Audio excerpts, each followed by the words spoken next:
Are you ready? Well, you better get ready.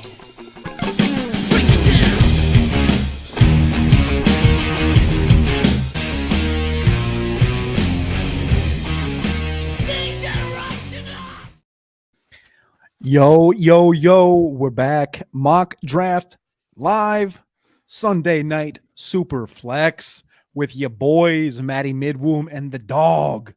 We're here. This is 10 days out from Mock Draft Mania, baby. 10 days out from Mock Draft Mania. How you feeling, Matty? You know, I was feeling a little bit. I had a little FOMO. Felt like I kept missing out. Wasn't able to get on the stream. Put my promo out there. Made it live there Friday night. So now I'm ready to go. I'm ready to get back in the swing of things. Yeah. Get back in the ring and start making some damn draft picks today. Oh, a little monster. Would it be a mock? Oh no. Oh no. What is that? You ever do this with it? I busted the Oh, now you gotta go full finger. You're gonna scratch your finger. It is what it is. You're gonna have to get about there. There it is. There it is. Oh, we got Big Seth in the chat, so he's ready to rock. Seth is in the draft room. Ooh, we got a few people from Mock Draft Live in here. Shout out to Seth. He took that 64-36 ass whooping on Friday night. I really appreciate him. Like I told Seth I love Seth, but he had to get that ass whooping, man. We're getting steamed up. We're getting ready. The dog's undefeated, 3-0. And I don't know, man. I'm ready for Mock Draft Mania because I don't know if anybody's going to stand in my way during the Royal Rumble. You know, whoever my one-on-one match is, or if we have a tag team match, I don't know if anybody's going to stand in our way. Well, listen, I gotta say one thing and one thing only. I am ready to take on any man in mock draft, but I will say this: you're a tough opponent for anybody. You know, you come up, you show up for work every day, just like me. You're a grinder, a lot like myself. So I gotta give you your flowers where flowers is due. You will not be an easy opponent at Mock Draft Mania because you're a very tough opponent each and every Mock Draft Live. So Cody, whoever that is, whether it be me, whether it be somebody else, be ready. I stay ready so I don't got to get ready, homeboy. Okay. All right. Sunday night SuperFlex. The draft is full. All lights are green. Well, half of Dijon. He's getting tad impatient here. He just was green, and then he came back. Oh, now he's back. All right, I'm gonna put a chat in here starting now. Boom. We'll get this poppy popping. Half Dijon's gonna probably take Bijan. We're on the clock. Sunday night SuperFlex 101, baby. Let's get it. So how you feeling? How you have a good weekend? Bijan gets banged right in there. Have I had a good weekend? Yeah, have you had a good weekend? Other than my power going out yesterday at about 3:30 and not coming on until this morning at 9:30, it's been fantastic. That's tough to go through. I could say that here. But hey, I'm glad it came back. I'm glad it's all set. I'm glad you're here to rock on a Sunday night.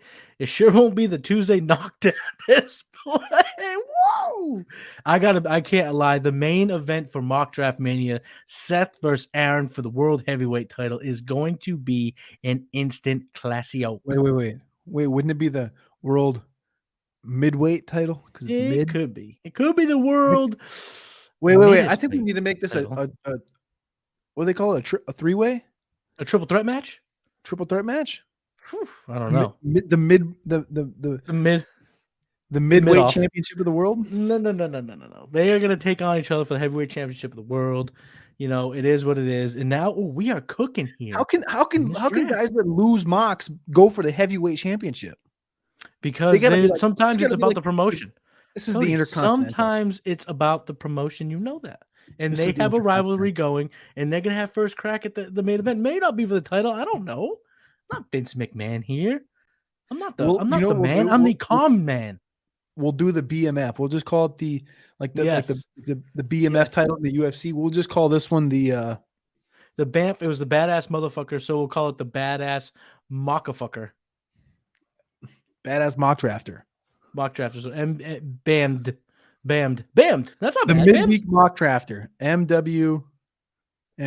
Midweek mock drafter. In the MWMD. So whoever wins it gets Tuesday. They own Tuesday night. Okay. We're gonna have to let them kind of hash out their rules here, how they want to do it. But I like where your head's at here, and I'm on deck. So now I gotta start paying attention to who's gonna be available for me at this selection. Let me recap these picks here. So number 1 goes Bijan. This is SuperFlex. No surprise, mother trucker. Anthony Richardson goes 102. JSN, Jackson Smith and Jigba goes 3 to Seth Dewald. I really like that pick because it's starting to be more of a smart, thought out pick by a lot of more people in the community, where it's going receiver instead of just automatically going quarterback, because these landing spots can be different. CJ Stroud 4, Bryce Young 5. Evan Ringler takes Jahmyr Gibbs at 6. Uncle Levy falls to 7. Then we got back-to-back wide receivers with Flowers and Addison, 8, 9. John Adams takes Zach Charbonnet at the 110. Okay.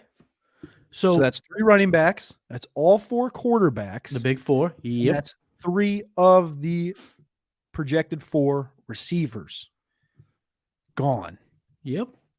And I'm sitting here with the 11th pick, and this has been my game plan all along. I do host a show called The Game Plan, so it makes sense that I'm always game planned up. My guys are off the board. My favorite running backs, my favorite receivers, pretty much off the board. Roshan's a possibility for me here, but even with Cody behind me, with the opportunity to get a Roshan Johnson, he's drafting right behind me. It's okay. I'm going to put my flag in the ground here and think about this. First round of the NFL draft, the Houston Texans trade back up to select Hendon Hooker. So I am going to select Hendon Hooker here under the premise that he definitely gets that round 1 draft capital. And a team like that, boom. I like Hendon Hooker here at the end of the first. It's a great way to really fortify your lineup with a quarterback and SuperFlex here at the back end of the first round. Because I'm going to get my running backs. I'm going to get my receivers. I'm just going to have to wait a little bit on it.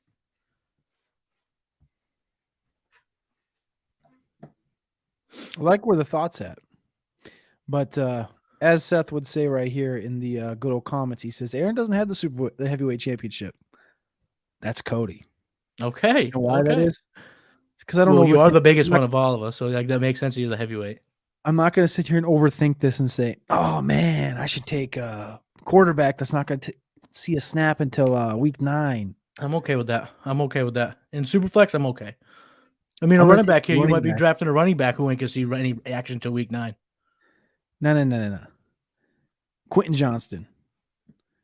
I'm not the biggest. I'm out on Quentin Johnston. I'm just out on him. I don't care. I'm not the biggest Quentin Johnston fan, but I'm sitting here at the 112. I'm sitting here at the 112, 4th quarterback off the board. He's going to get end of the first round draft capital. Yep. Seattle, KC,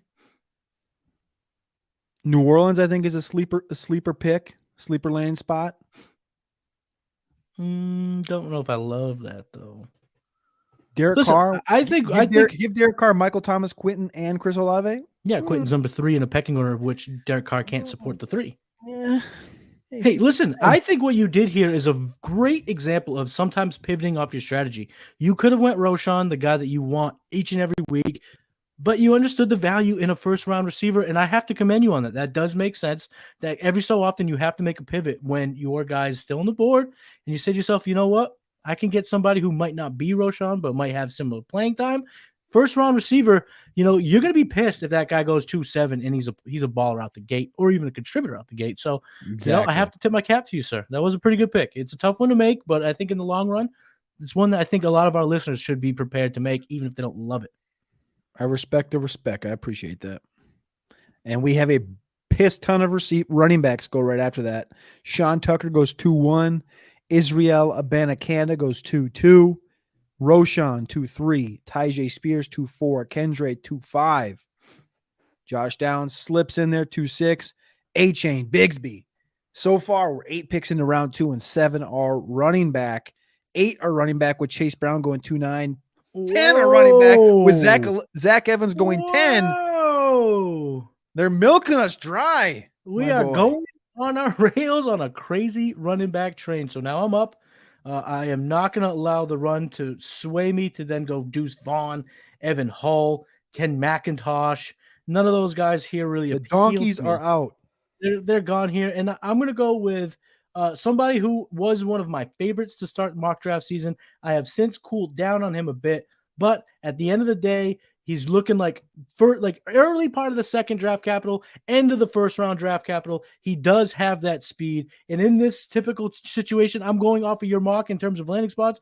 Give me the Jalin Hyatt one-trick pony that, if he's playing with Aaron Rodgers in New York, he could be a pretty good guy in best ball league. So I'm going to go with Hyatt because I like the draft capital here. Again, the running back run, I'm not going to go ahead and take someone I usually take in the fourth round here in the second.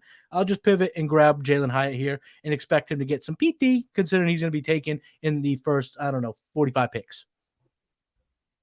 I don't hate it, but I don't love it because I'm in the exact same boat as you. I would have much rather see a Tank Bigsby fall to me. I would even rather, honestly, a Devin A-Chain and bet on B. You know what, Seth? I'm going to talk to you again. This is it was in my promo. I'm out here grinding. I'm out here making moves.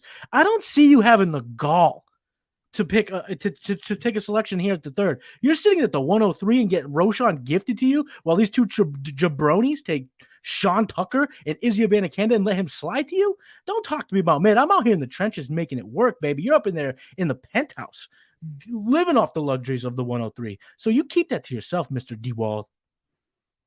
Oh shit! I just timed out. You got me all fucked up in here, dude. You got me all fucked up. Seth, you got us all tizzied out. This is why Seth is the king. This is why Seth oh my is the god, freaking dude, this man. is fucked. Seth Holy got two shit, of us all rattled. He rattled two cages for the price of one. Seth, this is a damn magician. This is fucked. All right, we got to go back here. Everybody relax. This is fucked. Listen, we have a show to do, fellas. So you have to wait and let Cody and I figure this out. Yeah, I'm sure you loved Marvin Mims there in the third. You're going to have to wait. You just go off on a goddamn tizzy here and put me in the Tizatron Luke fucking I don't know where I'm at.com. All right. I'm looking at tight end here. And Mayer just get mocked. Mayer just got put into me. I don't want Mayer. Did he? Pause. I was looking at him. But Kincaid's going to Carolina in my latest mock. Darnell Washington going to Chicago. I don't love any of those landing spots. But you know what I do love? I get the first tight end off the board, and I'm projecting the most upside in the class for this one tight end. He looks just like his new coach, Luke Musgrave, to the Detroit Lions at pick 212. Okay. All right. I mean, again, Luke Musgrave, you're taking your pick. I heard what you said to Thor on the Futurecast a couple of weeks ago that there are some red flags attached to Musgrave. But again, given all the tight ends in this bunch of kind of who's going to emerge, we don't know. Musgrave is as good as anyone, I would say, at that part of the draft. So, okay. Now, how do you feel? Receiver, tight end to start your rookie draft. I feel good. But I have a strategy in my brain that I think I'm going to smack the next 3 picks. And I have 3 names in my head that I know I'm going to get. And there ain't a fucking thing anybody in this draft can do about it, except for maybe you because you're right in front of me. But I do want to say Half Dijon hasn't made a comment in the chat. He did make a comment. It's the guy from The Office. He just picked Darnell Washington. Hey, I mean, listen. We can't all be champs. It's a mid pick. But no, so let's see if we look at the first 2 picks here. Jalin Hyatt 211.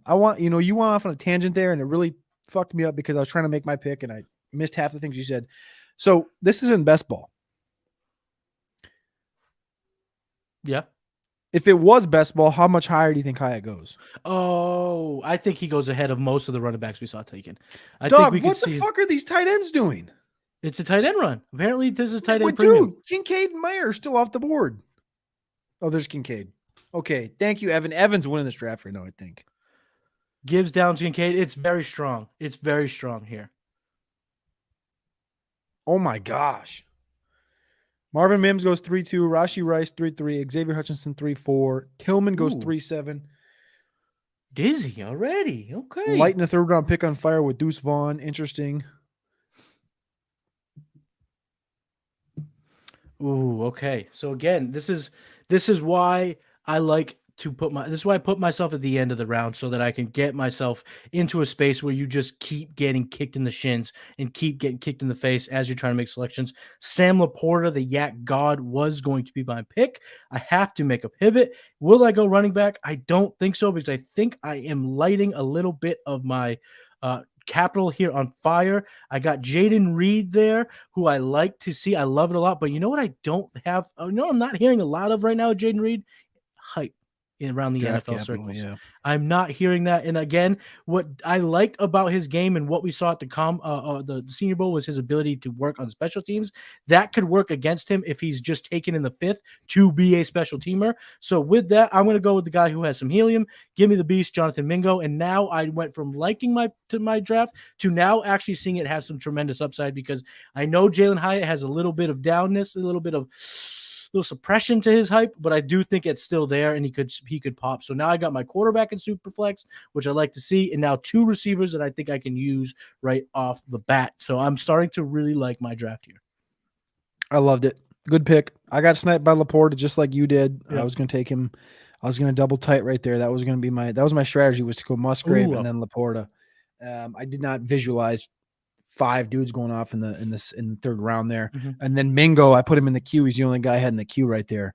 And you took him. So good Mingo's job here. got that helium. I don't know how you could pass up on him. He's got the athletic at 311, profile. man.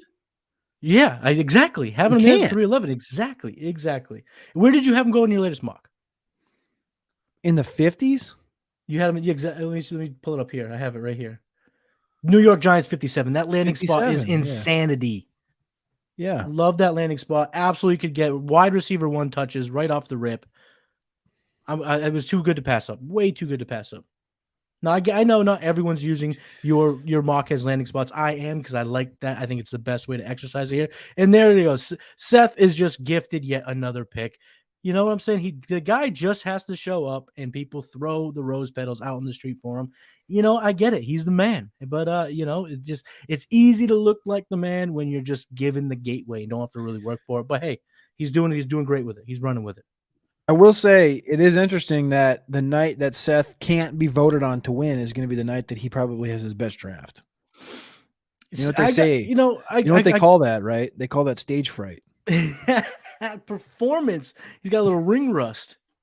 But hey, he's having a great draft, and he is putting in the work. You know, we've seen his evolution of draft in these mocks, so I can't hate on him entirely. This mock is moving a lot faster than I wanted. Yeah, I will say this. I love Seth. So, let's see here. Kayshon Boutte at 312. I like that pick. I don't feel the best about my team right now, but I think I'm going to finish this pretty strong. I still think I'm definitely edged ahead of you, because you have a quarterback that can't play till week 9, and you got a best ball receiver. But Mingo makes me nervous, because that's a good value at 311. I will give you that one. I will give you that. Was that even just a little bit of a compliment from you for your boy? That's a major compliment, because, like I said, the first 2 picks to me are pukey, because I think you're taking Hooker where he's probably going to be after he gets 1st round draft capital. But I love the Mingo 311 pick, because you don't get him there in any draft in 2 weeks from today. Dorian Thompson-Robinson goes 4-1. Not sure why that even is a pick. Stetson Bennett goes 4-9.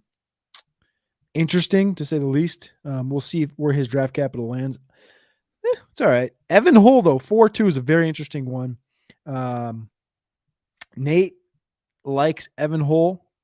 Yep. Evan Hull, Big Ten, 210 pounds, 4.4 speed, prolific in the receiving game. And Jaden Reed, 4.3. Like, this is good value here with Evan Hull, 4.2, Jaden Reed, 4.3, Palmer, 4.5, Eric Gray, 4.6, the Big Cunts, 4.7, Michael Wilson, 4.10. Like, I love the 4th round, and I thought you were going to time out, and you went Tank City Dell. Yep, went Tank here. Again, I'm having to pivot at every corner. I wanted to go running back in my last 2 picks, but at the end of the day, you don't just get players. You need to fit a position, you need to get what you feel is the best. You need to get the most value out of it. There's a few targets that I had in mind, but the more I think about it, the more I do believe that the NFL does like Tank Dell. They are willing to give the guy with a short stature a chance. He led the nation in receiving yards this past year. He is a mega producer. He left early at the Senior Bowl, which we all know is a great sign. It meant basically last year that Alec Pierce went from do we like him to a 2nd round pick. He was at the top half of that cluster of receivers taken, which meant he got chances right out of the gate. I think Tank Dell fits a lot of offense in which he could go to. So I'm thinking here, Give me a guy who might need to, beat the odds, but you got him going 90, so a top 100 pick to the Dallas Cowboys. I think that would be a phenomenal fit with him going to the Cowboys. Tiyon Evans was my backup play. That was the two that it came down to for me. So I got to tip my cap to you there. That's a good pick. Obviously, number one in the dog rating means a whole lot, but I wanted to go the upside of a Tank Dell. I like the Tank Dell pick. I talked to Nate about Tank today on the Twitter Spaces that we ran. You can go check that out. It's on Twitter on probably one of my last 4 tweets. You can re-listen to that 45-minute call. And we talked about Tank Dell and the range of outcomes, expected draft capital, and things along those lines. And I love Tank Dell. I love him something terrible. And at the 4.11, I'm going to spend that. I'll spend the 4.11. Yeah. I'll spend the 5.1. I'll spend the 5.3 on Tank Dell. I love that value, but I'm not going to be spending anything in the 3rd round in that entire area on a Tank Dell type, just because like the range of outcomes is quite literally Hollywood Brown minus down to Kevontae Turpin, and he didn't run the Hollywood Brown 4.32. So I think that's a good value of 4.11 there. And then I took Tiyon Evans 4.12. I've said his name a million times. I'm going to continue to. Big bottom, big legs, hard runner, brute force. Not expect to get any draft capital right now, but he's my James Robinson of this class. So I'm going to take him here because I have 2 receivers, 2 possession receivers in Quentin and Boutte. And then I got a freak athlete that I'm projecting at tight end in Musgrave going to Detroit, Motor City, Dan Campbelltown. And then Tiyon Evans, man, I mean, he's a guy that you could see implemented in any offense. I know there's a ton of running backs here, but implemented in any offense and be a mainstay on the goal line. Bryce Ford Wheaton goes 5.1. Jake Hainer 5.2. This motherfucker's speeding up. We're not even been in here for 25 minutes. I'm thinking what we'll do is we could finish off this draft and then we can just break it down. We can kind of 100%. Yeah. This thing's apart. speeding up though. I got to shout out everybody in here. The other night we went with Seth and it took 35 minutes. Now it's fast, but now Dugan goes to 5.5. Cameron Peoples at the 5.6. Puka Nacua, who I think there's somebody in the area fantasy community. I can't remember. I saw it on Twitter the other day. Somebody has him as like a top 5 receiver. He goes 5th round here. Chris Rodriguez 5.8. Kenny McIntosh 5.9. John Adams goes Lou Nichols. He was listening to Nate Liss on Friday. Yeah. I don't know. Nate's interesting. Nate likes Dwayne McBride from UAB, and he likes Lou Nichols from Central Michigan. A couple of speak of the devil, Lisansky's in the building. Oh, I was just complimenting you, Nate, on your ability to overcome the small school thing with Dwayne McBride going to UAB and Lou Nichols going to Central Michigan. I was just applauding you because John Adams takes Lou Nichols here at the 5.10. And then Matty Kiwoom's gonna milk this draft out here with no running backs. He's gonna go receiver. I'm gonna go receiver again too. There's nothing out there. Yeah, that's an immediate L in a mock. You know that, right? No running backs. I mean, I can pivot. There is one running back I need, but I don't know if you had him off of your mock, so I wasn't really keeping him on the board. But you know what? There's a few guys, but you know what? I think because there's only one pick after me, I'm gonna pivot here again. A night of pivoting. This is when you put in the work. Take that guy off my team. Take him off my team. I didn't pick Strange. Take that bitch off. I'm just kidding. Oh, really? You timed out? Take him off my team. Because you could leave him honestly because the guy that I'm drafting is not even on the board. I'm gonna go with the smarty pants, the running back from Harvard, Aiden Borguet. I'm going to take him. That's back-to-back drafts in which I got him at the end of the draft. I'm taking that shot. You said Jalen Warren. I think that's a possibility, and I like that possibility. Jalen Warren was absolutely relevant in some weeks. Give me the Harvard running back that you don't have in your mock, but I still like him where you have him in ranks. In our rookie guide, you got him in the top, I think it's 16, running back 16, but you graded him out as a top 15 guy. I think it was 13, if I remember correctly. Give me Aiden Borguet right now here, so I do get my running back. And I am playing a little strategy here because I know you can't take multiple receivers, so I'm going to make sure I sign some undrafted guys right after your pick. Really? Oh, yeah. Because you can't take them all. You can only take a handful. Deneric Prince, super athlete. Like it. Deneric Prince, baby. He's going to be the Zamir White of the class, which means he's not going to get a single snap. He might get 4. We're probably going to project him to be like week 12 a starter, but he's not going to be a starter. He went to A&M in 2018, and he tested out like a freak. He's like 200, and I want to say he's 215. He ran a 4.4. Let me look it up right here. I think he's 215. He ran a 4.44. We got a best comparable to Zamir White. He's the most athletic running back in the entire class. Number 1 out of 11. 4.41 40-yard dash. And he was at Tulsa. He had 729 yards last season and only had 17 receptions over the last 3 seasons. Does not make Deneric Prince. I look at these running backs I finished this out with. These dudes are trunks of trees. Not yeah, tree I mean, trunks. if you're going to take literal trunks of trees. Swings at the end of the draft need to be taken on guys like this. Lou Nichols. This is the type of what things you need to be making here at the end. Hey, Nate, this is from you. This is for you, Nate. This is Seth replying to you. We don't like Teddy Bridgewater and Baker Mayfield. Seth is the man. He's a wild boy. Seth is a wild boy. You know who else? So who was one guy that you got on the list still that you were thinking about taking? You know, I'm looking at my boy Yosevich.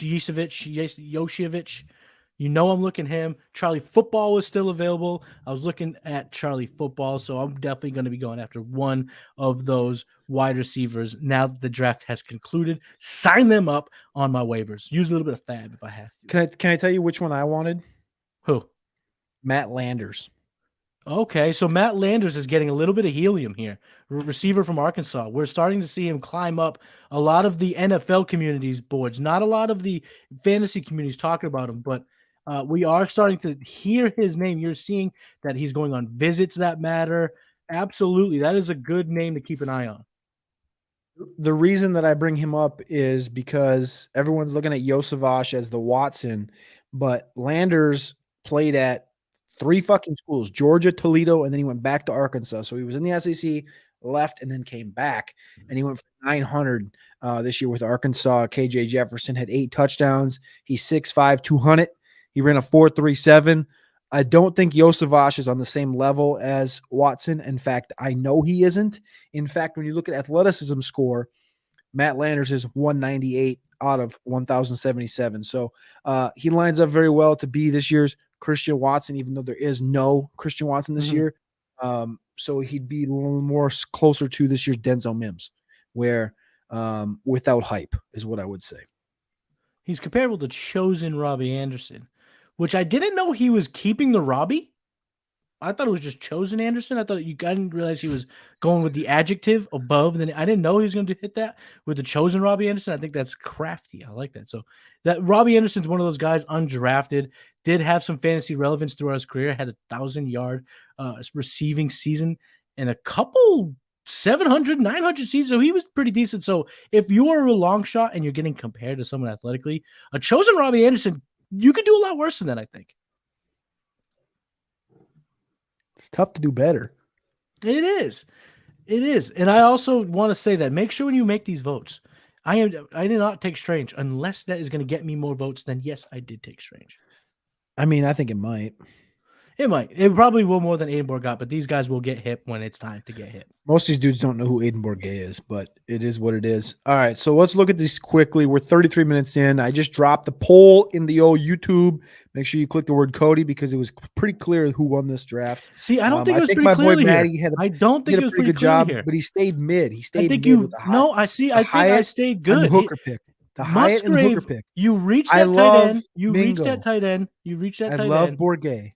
I love Dell. Yeah, but I think you lost one tonight with Hooker and Hyatt. I don't think so. I love you. I love you. I don't think so. But I think you lost it with Hooker and Hyatt. Please let us know in the comments. Did Matty lose this one with Hooker and Hyatt? Or did I lose it by taking value throughout the entire draft? I'd love to hear you.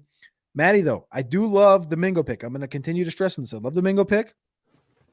Probably more than any of my own picks. Because Boutte, right, the 312 there, didn't want to take him. I want to take Mingo. I want to take Laporta. Right? I think Mingo was my favorite pick out of all these because generally I don't take tight ends in round 2. I don't like Quentin Johnston. Tiyon, was he there at 412? I didn't think he was going to be, but I got him. I like that pick. But I think I like the Mingo pick out of both of our teams, all the picks. I think Jonathan Mingo 311 was my favorite one. And then, of course, Aiden Borguet. I actually forgot about Aiden Borguet. So because he's not in the fucking database. I thought about Tyson Bagent, but that was about it. Tyson Bagent, obviously, at the end of these 5 rounders, makes a whole lot of sense here. I mean, if you're going to take Duggan or Horner or even Doriel Thompson, like Was it Is it Doriel, right? Did I say his name right? Dorian. Dorian. I'm horrible with names. But yeah, I think you go Tyson Bagent over any of those guys. All right, so we got some speaking out of the chat. Seth first off says Seth won. Let's be honest. Let's pull up the team here. Seth does the old JSN, Roshan, Rashi, Jaden Reed, Parker Washington from the 103. That is a pretty strong. It is a good draft. Pretty strong spot to be drafting him because, your boy was at the 103 on Friday night against Seth, and your boy won 64-36. So there's no coincidence. Is there a coincidence you think that Seth took the 103 tonight? No, I also don't think it's a coincidence that he just cherry picked all the guys that you talk about on a weekly basis either. All right, it was a good draft, Seth. I think you kind of laid out the perfect draft from the 103 for anybody that pays attention to playerprofiler.com. John Adams in here talking some smack as well. He claims that the 110 was value city front to back. Matty, what do we think about Zach Charbonnet at 110 being a value?